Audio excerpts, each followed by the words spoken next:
Dear colleagues, dear friends, good morning. I'm delighted to join you for this year's edition of the Swedish Carers Days.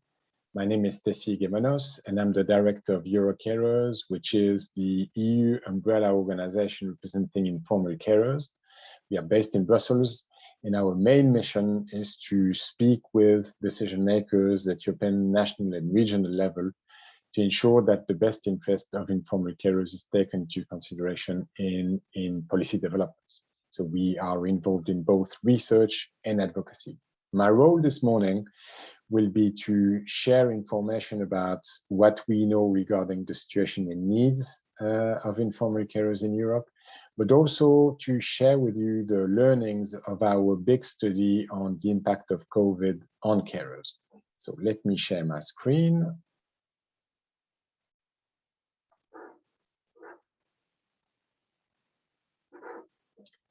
There you are.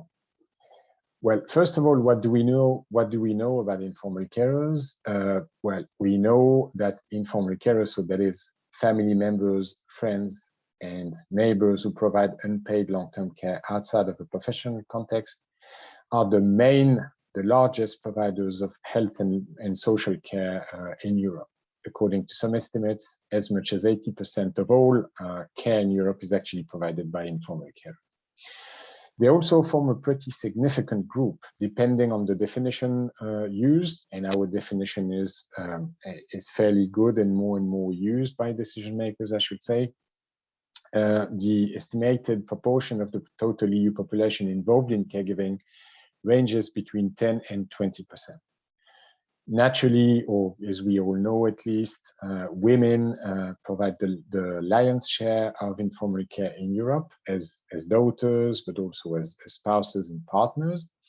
And the economic value of informal care is also huge. I mean, according to a very recent report by the European Commission, it is estimated at between 320 and 368 billion euros per year.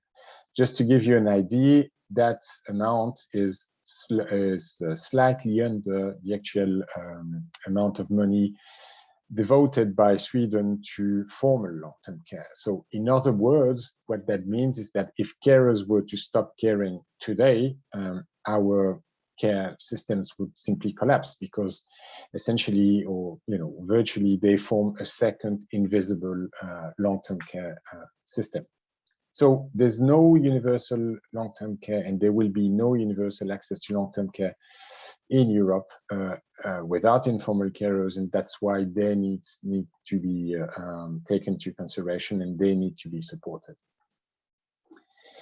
We also know that, unfortunately, when no adequate support is available, informal carers face a long list of challenges in terms of, for example, access to employment and good quality full-time employment. Many carers have to reduce their working hours, so that's involuntary part-timers, or they drop out of the labor market altogether as a result of their caregiving. That obviously has a snowball effect also on their poverty level. The prevalence of poverty and social exclusion among carers is unfortunately higher than among the rest of the population. Just to give you an idea about this, or to illustrate this, 1/3 of informal carers in the UK are in debt. And then finally, we also know that the impact of informal care on carers' health is also significant. Again, there's a lot of research about that.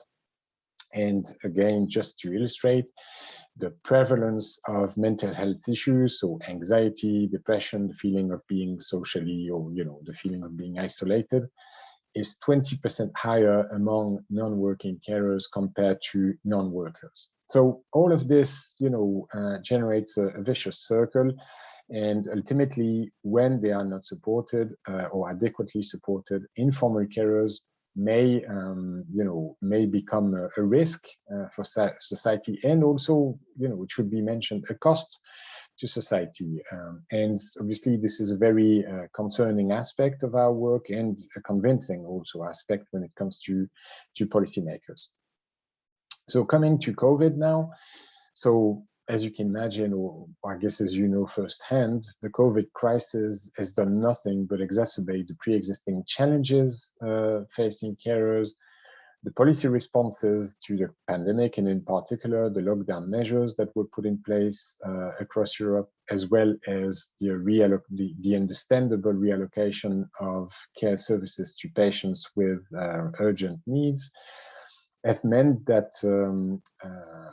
many carers have faced an increased level of isolation and have been deprived of the support measures at their disposal when in existence, because obviously there are still many countries and regions in Europe where those services do not exist. And so obviously from our perspective, the situation was already pretty concerning before the pandemic, but now it is very clear that it is extremely urgent to act and to try and address the needs of carers. So in the next few slides, I will delve more in detail into the learnings of our study, which was conducted between November 2020 and March 2021. It consisted in an online survey, and it allowed us to collect more than 2,500 responses from across Europe. First of all, of course, the impact on the personal and caring circumstances of respondents. You see here on the list, and by the way, the full study is available on our website, of course, Eurocarers.org. You'll see the address on my last slide. In terms of the most impacted aspects of carers' life, besides a reduced social participation, ability to access their social network, just like obviously it is the case for all of us, the quality of life of carers and mental health and psychological state of mind were particularly affected by the pandemic. Obviously, access to care services and for care recipients was also pretty problematic for many carers, and related to the quality of life and the state of mind. Care recipients' health status, was also severely impacted during the pandemic. As a result of this, most of the respondents report that they provide more care since the beginning of the pandemic compared to before the pandemic. The average number of weekly hours of informal care provided has increased by 17%. And just in passing, one of the things that really, amazed us in the responses is that already before the pandemic, most respondents reported on average a number of weekly hours of care of 46.6 per week, which was already pretty big, and so that has increased to 54.5 weekly hours of care. So pretty impressive figures there.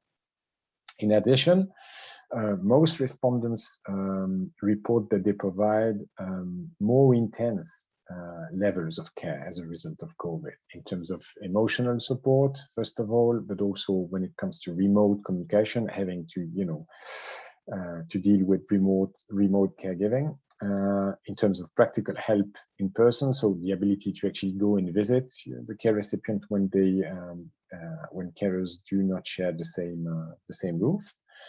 And of course, when it comes to care coordination, since care professionals were often difficult to reach, or care services had been drastically reduced.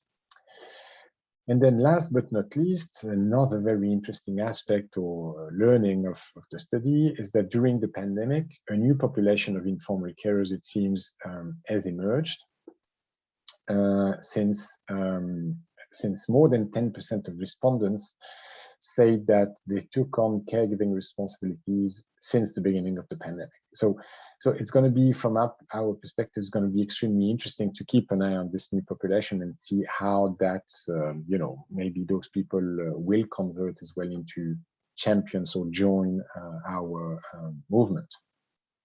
ask for more rights and more support to carers.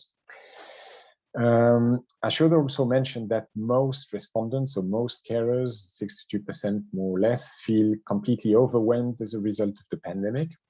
And just about half of them, 52%, feel that they are able to look after their own health and well-being. So again, there, think about what I said before regarding the vicious circle.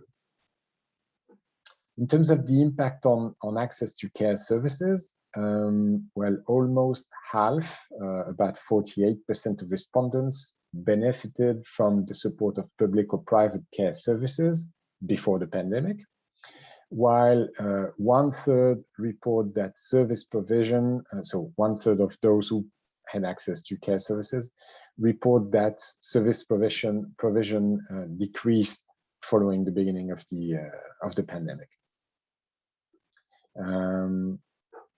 Yeah, in terms of the most effective sources of support, again, this is a very interesting aspect of the study.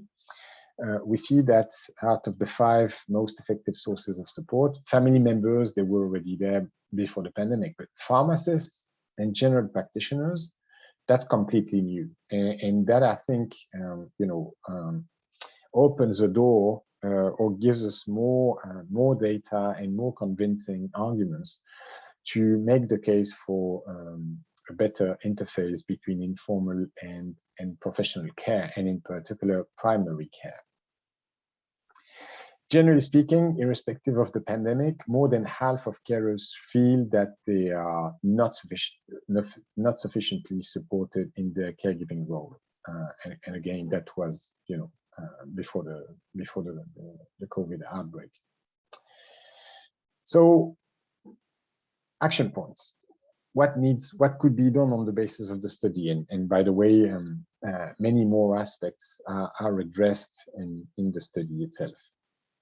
So, as I just mentioned, we need to strengthen the interface between formal and informal care. There are pretty good examples across Europe of how these things could be done by, for example, identifying on the side of professional care actors a person in charge of establishing the link with families, by assessing the needs of carers a bit more systematically. So there are things out there which can be used and probably transferred across Europe. And obviously our network is at your disposal if you're looking for ideas, inspiration, or good practices in that regard. The second aspect is that clearly the role of civil society organizations has been central in the provision of support to informal carers during the crisis. And what the crisis has demonstrated is that NGOs, civil society organizations, do not necessarily need a contract, a formal framework to actually carry out their activities. So we need to strengthen as well the level of trust between public authorities and NGOs in that regard. And obviously NGOs need to be equipped with the resources they need to do their work properly and successfully. Thirdly, this is a topic that was also present before the crisis, the potential offered by ICT-based solutions for the provision of care.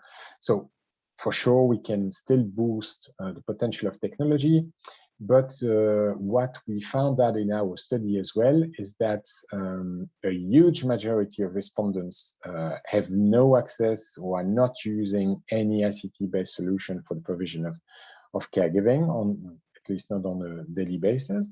But the worrying aspect in those responses is that only a small proportion of them were interested.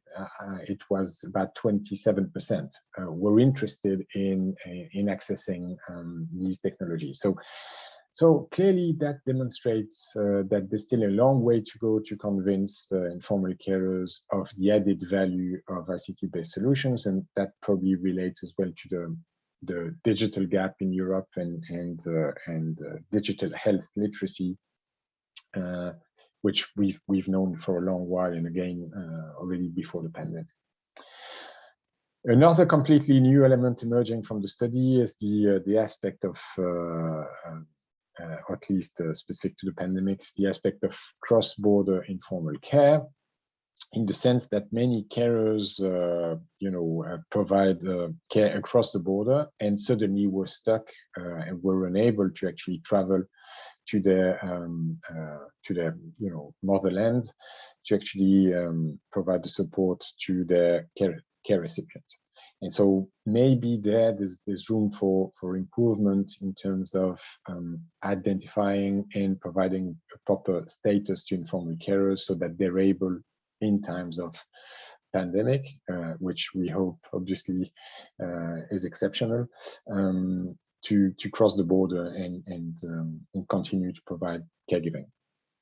And then obviously from our perspective, we keep repeating this. We've been repeating this for a long while now.